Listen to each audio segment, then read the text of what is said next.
Hey everyone, how was week one? Did you get a chance to check in with yourself? Did you get a chance to see if you're holding on to any pockets of fear in your body? And then, and most importantly, did you get a chance to write it down in your journal? This is going to really be helpful for you as the month continues.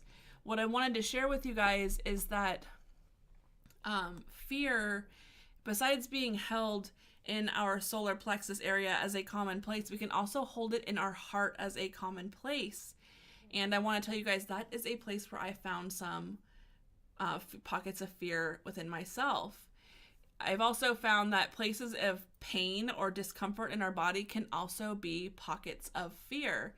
And I want to mention to you guys as well that fear is not necessarily a bad thing. Our flight or fight response is there to help us. And the reality of fear is the fear energy thinks it's protecting you from something in some way. You know, it's preventing you from being hurt or experiencing another repeat of why that fear may be there. So fear is a necessary aspect of being human in a way where it's our fight or flight response. If you're being chased by something, for example, you need that adrenaline pumping fear to help you, get to a safe place, or, just examples like that. I've found that a lot of us, we have fears that I call irrational fears. And they're irrational fears. I mean, it's not my term, but you guys know what I mean.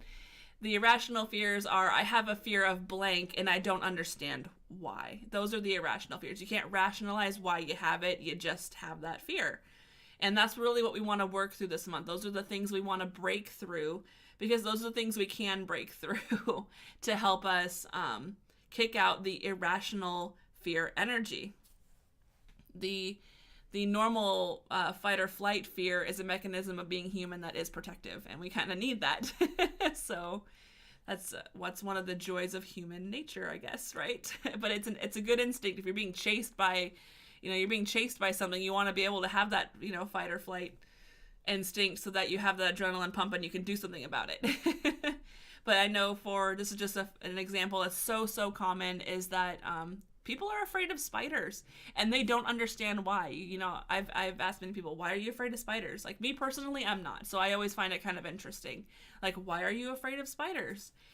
And they're always like, I don't know, they're just ugly looking, or they're creepy, or, it's it's like, there was a spider in my shower and I could not shower this morning because there was a spider in it, kind of thing. And it's just like, so this little spider is preventing you from having a shower.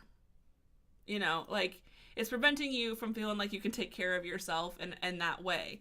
These are the kind of things that we want to work through. Things that, you don't need those kind of things in your life. If you are one of those people that you're like, I hate spiders, just give it a smack. Just, I'm not one that's always like, kill the spiders. I always put them outside.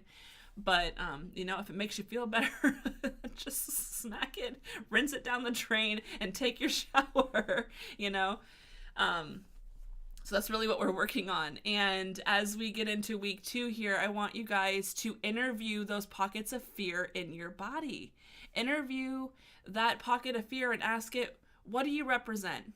Why are you here? What are you protecting me from? Ask these kind of questions and just keep asking what's and whys until you get to a satisfying answer and get to the core of why you have that fear. Like I've said in the previous video, sometimes we have fears from childhood. Sometimes we have fears from past lives, and we can't always quantify what they are. We just have that fear. So this is to help us understand it so that we can work through it. So this week, take some time to interview that pocket of fear and write it down in your journal. Write everything down. You can write down every question, every answer if you want to. And again, be gentle with yourself. It's very, very vital that if you feel this is difficult for you, that you can reach out for help to loved ones or friends, healers, therapists, hotlines. If you feel you need the help, please do reach out. And I know I always tell you guys, leave comments below, but this is a subject that you don't have to leave a comment below about. I know it's a personal subject, and sometimes we don't want to share our fears as a fear of being exploited in some way. So do not feel obligated to share if you don't want to, but if you do want help with it, do not be afraid to reach out to someone you feel may help you. So that is it, you guys. I look forward to seeing you guys in video 3 and giving another step as to how we can work through this stuff. So, light and love. Excuse me. It's always got to be a burp in a video, isn't it? Light and love, you guys. I'll talk to you soon. Bye.